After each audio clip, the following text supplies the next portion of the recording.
Olá, tudo bem? Espero que vocês estejam bem. Então, vamos aqui mais um vídeo daquelas sugestões que deram. Mais um assunto dentro do vasto universo do campo da filosofia que me pediram para falar. Muito bem, uma das coisas que escreveram lá naquelas caixinhas que eu deixei no Store foi que eu pudesse falar um pouco sobre o que seria a epistemologia, como eu vejo a epistemologia, e o papel do observador dentro da epistemologia.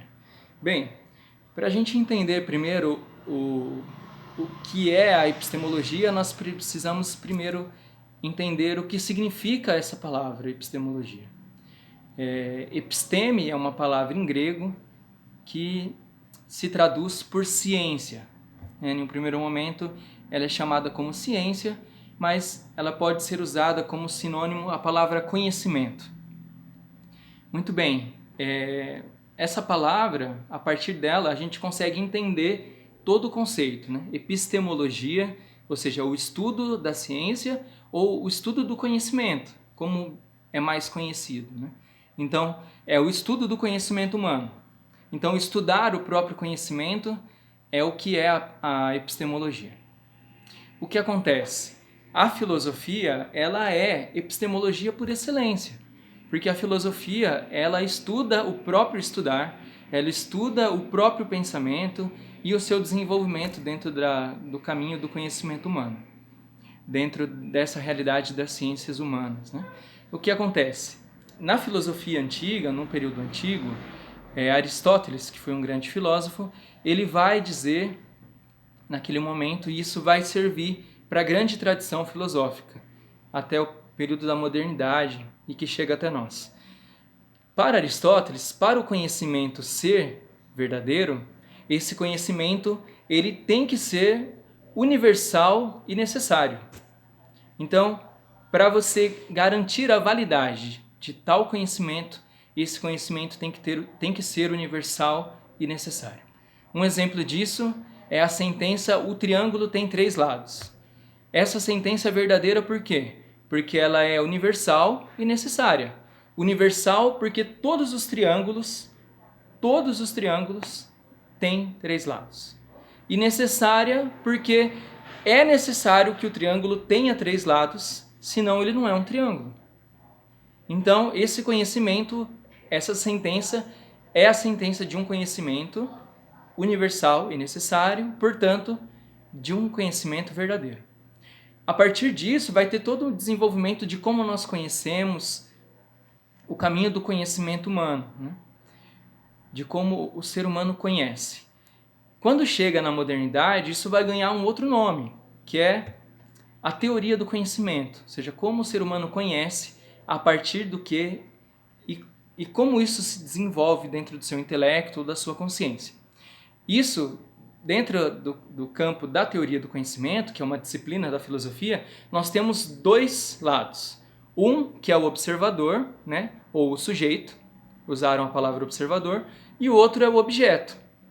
Então, essa relação de sujeito e objeto é a relação plena do conhecimento humano. Então, a minha relação com o celular, a minha relação com o livro, a minha relação com as outras pessoas. É a partir desse caminho que a gente vai encontrar várias escolas filosóficas. Então, a gente tem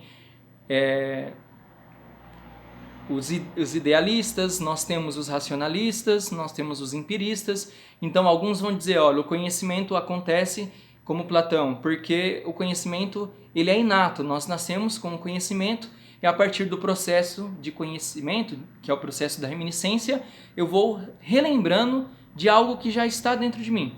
Outros vão dizer, não, o processo é da razão, é um processo racional. A minha razão tem o conhecimento sobre o mundo e ela infere esse conhecimento.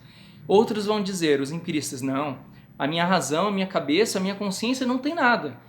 O homem nasce como uma tábula rasa, vazia, como um caderno em branco, como dizia Locke. E a partir das experiências que eu tenho com o mundo, com a realidade, com os objetos, eu vou adquirindo, a partir dessa sensibilidade, as ideias, os conceitos sobre tudo que existe. Então, isso é uma longa discussão sobre como acontece o conhecimento humano. Qual é a importância disso? Bom, isso é importante, né, porque o caminho da teoria do conhecimento, ela está em toda a ciência e não somente na filosofia. Mas você pode ver, por exemplo, dentro da biologia, você pode ver dentro da história, você pode ver a teoria do conhecimento dentro de outras áreas do conhecimento humano. Até mesmo dentro da psicologia, nós temos também as fases de desenvolvimento da infância e do conhecimento. Então isso atinge outras áreas. Qual é o papel do observador? Olha, é um papel por excelência. Não porque nós somos melhores do que os outros, mas porque o ser humano, ele é um ente capaz de pensar a si mesmo, de pensar o conhecimento e capaz de desenvolver todo esse questionamento de como ele conhece, como acontece esse conhecimento dentro dele e como os objetos influenciam, como as experiências influenciam a nossa vida. Então, o observador, né, como me perguntaram, ele tem um papel de excelência, né, um papel primordial dentro do caminho da teoria do conhecimento ou da epistemologia dentro das ciências humanas num todo, porque o ser humano é aquele que é capaz de pensar a si mesmo, pensar o próprio pensamento, pensar a realidade e pensar como eu conheço, como é o processo de conhecimento. Ou seja, o ser humano é, por excelência, esse ente privilegiado que tem a razão como uma das suas qualidades humanas e a partir disso ele é capaz de fazer filosofia e ele é capaz de desenvolver toda a epistemologia e a teoria do conhecimento. Então, espero ter respondido aí essa questão, ter trazido um pouco mais de conhecimento para vocês. Juntos nós podemos aprender mais e que vocês possam buscar mais, estudar, mergulhar nos livros, conhecer e trazer mais coisas aí para a gente abordar, discutir. Bom, muito obrigado, um abração a todos e a gente se vê por aí.